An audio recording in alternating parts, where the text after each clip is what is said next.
Hello everyone and welcome back to Ruchi vlog. So कैसे हैं आप लोग? आई होप आप लोग अच्छे होंगे। सो फाइनली आज वो दिन है जब मिश्री घर पे आने वाली है, यानी कि हॉस्पिटल से आने वाली है।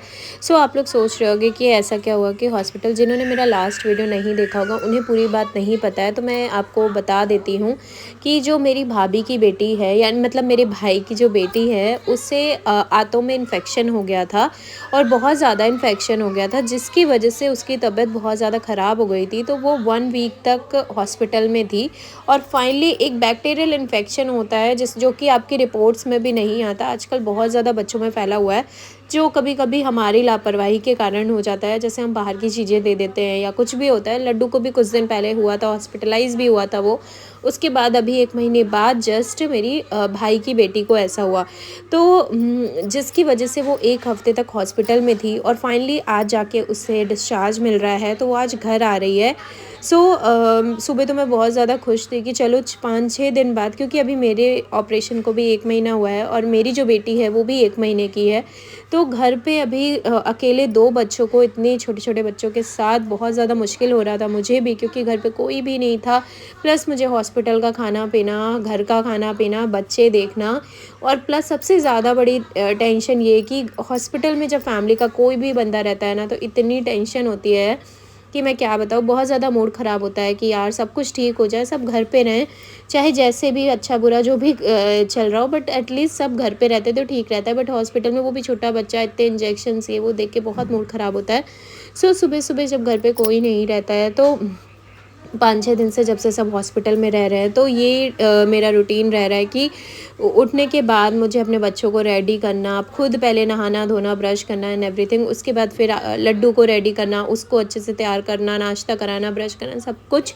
फिर आशिक की मालिश करना, यानी कि मेरी बेटी की मालिश करना, ये सारी चीज़ें। तो ये सब बहुत ज़्यादा हेक्टिक हो जा रहा था मेरे लिए। पर जब अपने ऊपर पड़ता है तो हमें सब मैनेज करना पड़ता है, करना पड़ता है। तो आशी की अभी यहाँ पे, यानी कि मेरी बेटी जो है, उसका नाम मैंने आशी रखा है, तो उसकी मैं मालिश वालिश करके अभी जस्ट फ्री हुई। उसके बाद मैंने सोचा कि थोड़ी देर बच्चे सो रहे हैं तो फटाफट दिन का लंच बना लेती हूँ, क्योंकि मुझे हॉस्पिटल भी खाना भेजना होगा। तो शाम तक डिस्चार्ज मिल जाएगा। तो मैंने फटाफट यहाँ पे सारी सब्जियाँ डाल के वेज पुलाव बनाया और अच्छे से बना के फिर मैं इसको हॉस्पिटल भी भेजूँगी। साथ में मेरी भाभी की बेटी जो मिश्री है, उसका भी खाना जाएगा। उसको भी डॉक्टर ने बहुत ही लाइट चीज़ें बोली हैं, जैसे दाल का पानी, खिचड़ी और पतली रोटियां, तो ऐसा कुछ उसके लिए भी भेजना होगा। यहाँ पे अभी बस मैं खाना वाना बना के फ्री होने के बाद हॉस्पिटल का पैक करूँगी। उसके बाद अपने बच्चों को खिलाऊँगी, यानी कि लड्डू को खिलाऊँगी। और आशी तो अभी बहुत छोटे, तो उसको तो सिर्फ फीड कराना होता है, तो उसको फीड बीच बीच में कराना पड़ता है। जब छोटे बच्चों के साथ अभी मैं सोचती हूँ यहाँ तो बहुत हेल्प है, जैसे यहाँ पे मेड है, झाड़ू पोछा बर्तन, इन सब का टेंशन नहीं है, कपड़ों का टेंशन नहीं है, कपड़े धुल जाते हैं, तो आयरन का टेंशन नहीं है। बहुत सारी बेड ठीक नहीं करना, मतलब ओवरऑल सिर्फ यहाँ पे खाना ही बनाना है, बाकी कोई टेंशन नहीं है। किचन क्लीन करना है, खाना बनाना है, बच्चे देखने। बट जब मैं डेली जाऊँगी वहाँ पे मेरे ऊपर A to Z सारे काम आ जाएंगे, तो मैं वहाँ कैसे हैंडल करूँगी, कैसे मैनेज करूँगी, भगवान जानते हैं। बट मुझे लगता है कि जब चीज़ें हमारे ऊपर पड़ती हैं, जब सारे काम हमारे ऊपर आ जाते हैं, तो हम सीख भी जाते हैं और हमें आदत हो जाती है करने की। जैसे कि जब मेरे हस्बैंड अभी जा रहे थे, जब मेरे बच्चे हुए थे, तो 15 दिन के बाद मेरे हस्बैंड की जब लीव ख़त्म हो गई, तो वो दिल्ली वापस चले गए अपने काम के लिए। फिर मुझे लगता था कि मैं बच्चों को कैसे मैनेज करूँगी, 2-2 बच्चों को, इतने छोटा मतलब मेरी बेटी इतनी छोटी है, सुलाना वो करना मैं कैसे करूँगी। बट धीरे धीरे आदत पड़ जाती है और मैं करने लगी।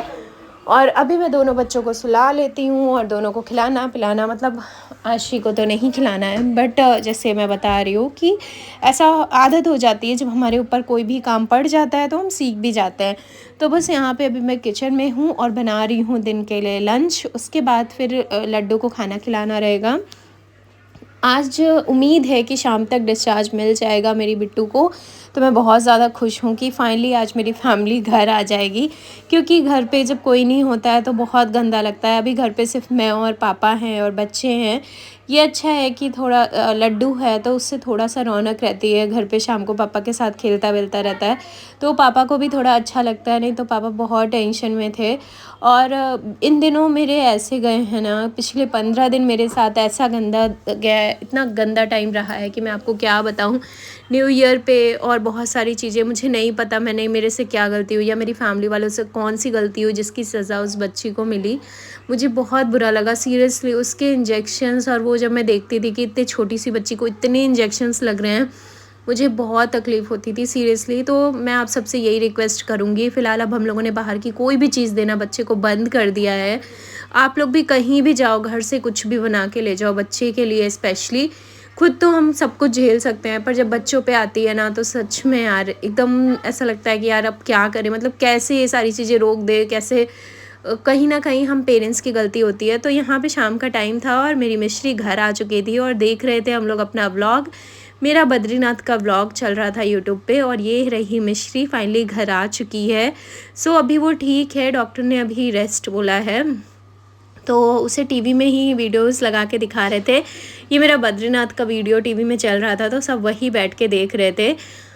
और यहाँ पे अभी शाम का टाइम था, तो थोड़ा-सा घूमने के लिए वो परेशान हो रही थी, कई दिनों से हॉस्पिटल में थी, तो भाई ने कहा अच्छा ठीक है मैं कार में घुमा लाता हूँ। तो मैं बच्चों को लेके गई थी थोड़ा-सा कार में यूँ ही घुमाने, तो यहाँ पे दोनों बच्चे बहुत खुश हैं। लड्डू भी आज बहुत ज़्यादा खुश है कि फाइनली उसकी बहन घर आ गई है। पिछले 1 हफ्ते से वो घर में अकेला था, तो वो भी बहुत ज़्यादा परेशान हो जाता था, जैसे इरिटेट हो जाता था। कई बार गुस्से में मैं भी इरिटेट होके उसे मार देती थी। बट अब मुझे रियलाइज़ हुआ कि उसकी भी गलती नहीं है। और ये रही मेरी बिट्टू रानी, जो अभी इसके गालों में हल्के-हल्के छोटे-छोटे से दाने हो रहे हैं। ये रेडनेस है या दाने हैं पता नहीं, बट इसकी वजह से वो बहुत ज़्यादा परेशान रहती है, मुझे ऐसा लगता है। मुझे बहुत बुरा लगता है जब उसके दाने ऐसे देखते हो, मुझे अच्छा नहीं लगता। और ये मिश्री की अभी जो पट्टी है, हाथ वाली बैंडेज है, वो निकल जाएगी। इस पे वीगो लगा था, स्वेलिंग आ गई थी, इस वजह से डॉक्टर ने लगा दिया था। और इसका चेहरा एकदम सूख गया है, मतलब इतना ज़्यादा मुझे बुरा लग रहा है। अच्छी खासे बच्चे जब बीमार हो जाते हैं ना, तो बहुत गुस्सा आता है, बट ये कहीं न कहीं हम पेरेंट्स की गलती होती है जो हम लापरवाही करते हैं। और यहाँ पे अभी मैं आशी का डायपर-वायपर चेंज करके उसे रेडी कर रही थी सुलाने के लिए। रात में पूरे कपड़े वगैरह अच्छे से चेंज कर देती हूँ ताकि उसे अच्छी नींद आए। और यहाँ पे मैंने उसे इनर वगैरह पहना दिया है और अभी पूरा ऑयल वगैरह अच्छे से लगा दिया है हाथ और पैरों में। सो फाइनली आशी सोने के लिए रेडी हो चुकी है। उम्मीद है आपको मेरा ये वीडियो पसंद आया होगा, और अब मैं पूरी कोशिश करूँगी कि आपको अपने रेगुलर व्लॉग्स जैसे मैं पहले डालती थी उसी तरह डालूँ। मैंने सोचा था मायके में रहूँगी तो हर एक दिन के अच्छे-अच्छे वीडियोज़ डालूँगी, पर मुझे नहीं पता था ऐसी कोई प्रॉब्लम हो जाएगी। पर मुसीबतें बता के नहीं आती हैं, बुरा वक़्त आता है, चला जाता है, बस हमें हिम्मत रखनी होती है। और सबसे बड़ी बात ये होती है कि जब हम बुरे वक्त में खड़े रहते हैं ना, तो हमारा अच्छा टाइम भी ज़रूर आता है अच्छे से। तो फाइनली ये टाइम आ चुका है, अच्छा टाइम आ गया है, और जितना भी बुरा वक्त था वो कट चुका है। और आई विश कि अब आगे कोई भी प्रॉब्लम ना आए। उम्मीद है आपको वीडियो पसंद आएगा। Thank you for watching.